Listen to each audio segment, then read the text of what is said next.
St. Paul tells us that he who does not work, neither shall he eat, but few would accept this rule without exceptions. For one thing, most would agree that people who are too sick, young or old to work are still entitled to at least enough income to survive. Most people also think it's unfair to deny income to people who can't find a job. After all, it isn't their fault they aren't working. There are also obvious social advantages to paying people while they study. What about profits and interest? Investors receive some of a company's revenue, even if they do no work for it.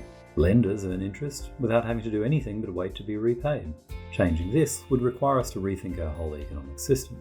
There is also some appeal in the rule that your income should match what you contribute by working.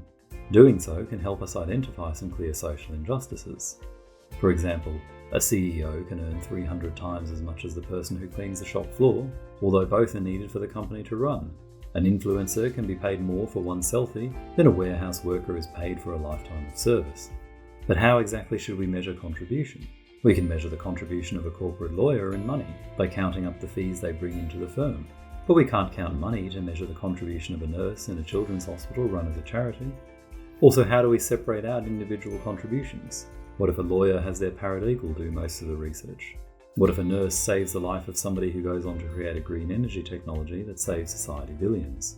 Some propose that we would be better off avoiding these thorny questions and detaching income from contribution altogether. The most radical way would be to guarantee a fixed income to everyone and abolish paid work. In his critique of the Gotha program, Karl Marx wrote that the principle, to each according to his contribution, should be replaced by from each according to his ability, to each according to his need. Less radically, everyone could be guaranteed enough income to cover their basic needs and receive supplementary income for working if they choose. But once income is guaranteed to all, how can we ensure that enough people will choose to work at their full ability to provide everyone with basic goods and services? Maybe they wouldn't, and we would have to return to a rule like to each according to their contribution. But, as shown by our examples, the current system does a bad job of honouring this. For many people, income fails to match contribution. If we accept the principle, can we improve the practice?